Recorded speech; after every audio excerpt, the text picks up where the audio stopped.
सुप्रभात प्यारे बच्चों, कैसे हैं आप सभी। आइए शुरू करते हैं हमारी ये कक्षा। आज हम पढ़ने वाले हैं बच्चों एक नया पाठ। तो आज का पाठ है बच्चों पाठ 8, जिसका नाम है सर्वनाम यानी कि प्रोनाउन। तो आइए शुरू करें। चलिए बच्चों पढ़ते हैं हमारा नया पाठ। आज का पाठ है बच्चों हमारा पाठ 9, जिसका नाम है सर्वनाम यानी कि प्रोनाउन। बच्चों इससे पिछली कक्षा में आपने संज्ञा वाला पाठ पढ़ा था बच्चों, ठीक है। तो आज का पाठ है हमारा सर्वनाम। जिस जिस बच्ची ने संज्ञा वाला पाठ अच्छे से पढ़ लिया था, तो अब उसको ये पाठ अच्छे से समझ में आ जाएगा, ठीक है। तो आइए शुरू करें। चलिए बच्चों पढ़ते हैं। आइए देखिए बच्चों, पहले चित्र में देख सकते हैं क्या लिखा है। मैं खेल रहा हूँ, मुझे खेलना अच्छा लगता है, कल मेरा मैच है। ठीक है बच्चों, आपने पढ़ लिया। अब ये देखिए बच्चों, यहाँ पे कुछ रंगीन चिन्ह थे, ठीक है, जिनके बारे में अभी हम पढ़ेंगे। रंगीन शब्द थे ना।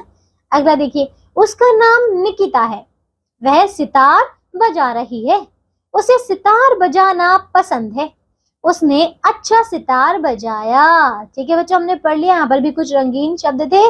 आइए देखिए, यहाँ पर मैं, मुझे, मेरा, उसका, वह, उसे, उसने शब्द संज्ञा शब्दों के स्थान पर प्रयोग हुए हैं, अतः ये सभी सर्वनाम है। तो आपने क्या देखा बच्चों कि जो शब्द हमारे संज्ञा के स्थान पर आए हैं उन्हें हम कहते हैं सर्वनाम, ठीक है।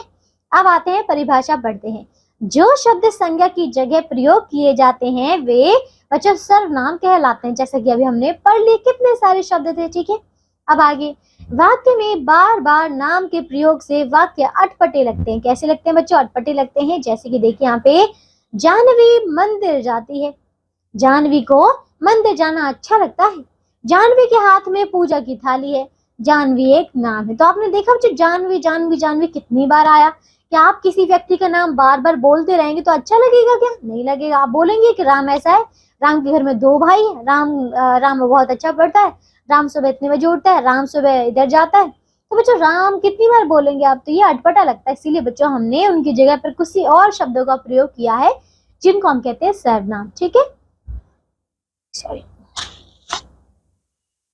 अब बच्चों आगे देखिए, देखो यहाँ पर जानवी संज्ञा शब्द का प्रयोग बार बार किया गया है, इसलिए ये वाक्य अटपटे लग रहे हैं।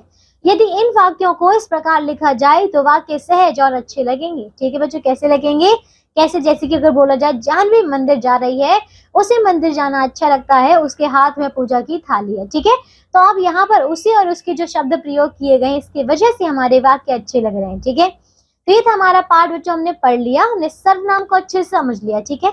चलिए आइए अब हम दोहराएंगे हमारे पाठ में जो हमने सीखा है। आओ दोहराएं। कुछ शब्द संज्ञा के स्थान पर प्रयोग किए जाते हैं, दूसरा संज्ञा के स्थान पर प्रयोग किए जाने वाले, प्रयोग होने वाले शब्द सर्वनाम कहलाते हैं। संज्ञा के बार बार प्रयोग से वाक्य अटपटे लगते हैं, ठीक है। ये था हमारा पाठ बच्चों, हमने पढ़ लिया। अब आगे आपको दिया अभ्यास, तो अभ्यास के सारे प्रश्नों को पूरा कीजिएगा। हम मिलेंगे अगली कक्षा में बच्चों, पढ़ेंगे नया पाठ। तब तक के लिए इस पाठ को दोहराइएगा और अपना ध्यान रखिएगा, ठीक है। और अभ्यास के प्रश्नों को तो पूरा करना ही है, ठीक है बच्चों। तो बाय।